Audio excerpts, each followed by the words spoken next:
आइए छत्तीसगढ़ के पावन भुइया, छत्तीसगढ़ के पावन भुइया, जी हाँ बसे मोर पठारी मुड़ा गांव। और ए पठारी मुड़ा गांव के माटीला मैं निस दिन मात नवाओ, मैं निस दिन मात नवाओ।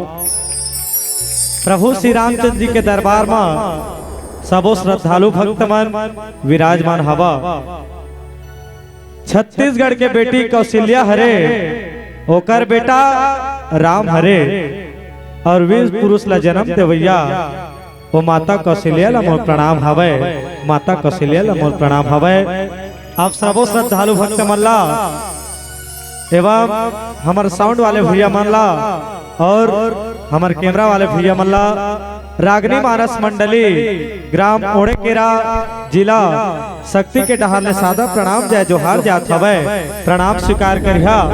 प्रभु के दरबार में बैठे हा, एक बार जोरदार जयकारा होना चाहिए।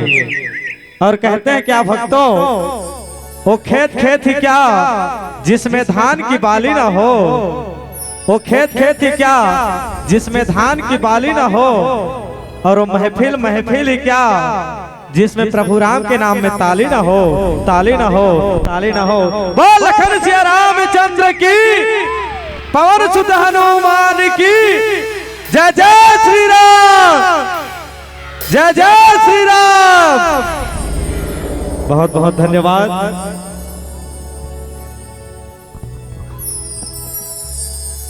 हर घर भगवा छाएगा, हर घर भगवा छाएगा,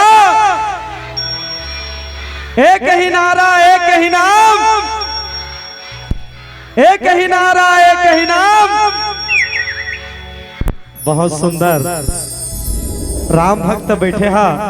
आप मन के जयकारा ला देख करके मन गदगद हो गया। ऐसे होना चाहिए राम भक्त। अब हमर मुख्य गायिका हमर रागनी दी के सो मधुर आवाज में सुनथन, जेकर बोल बिल्कुल कोया जैसे। हमारे एक बार गायिका रागनी दीदी के लिए ताली से जयकारा हो जाए।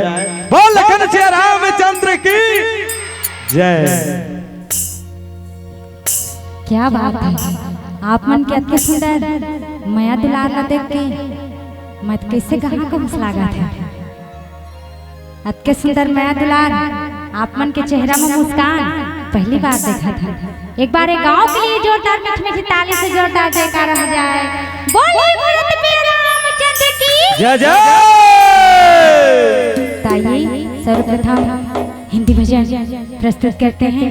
एक बार सभी से निवेदन, दोनों हाथ ऊपर करके ताली बजाते हुए जय जय श्री राम, जय जय श्री राम, जय जय श्री राम, जय जय श्री राम।